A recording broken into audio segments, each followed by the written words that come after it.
Good day sa inyo mga bossing ko, good day sa inyo masinlok. Dahil sa sobrang init ng panahon mga bossing ko, naganap ako ng bibilang ice cream. Susubukan natin tong ice cream ni Ate Jing. Ito Beans Delicious Homemade Ice Cream. Ayan, pasok tayo. Ito.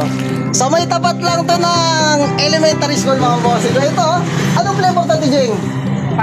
Pandan. Ito isa. Ano flavor yan? Mango graham. Mango graham. Magkano to isa? 15 lang. Ayo, 15 pesos lang. 15 pesos lang mga bossing ko. May ice cream. Made from Banito mga bossing ko. So, suportahan natin ang mga small business. Ayan. Ito lang yan sa may tapat ng Bani Elementary School. Baka magtanong sila, may malaki ba yan? Wala pa. Sa December. By December. December pa gagawin. So, dito lang. Yung mga gustong bumili, dito lang. Syempre, shoutout natin. Yung pinakagwapo niya nga. Si Clem, ayan Let's go mga bossing ko.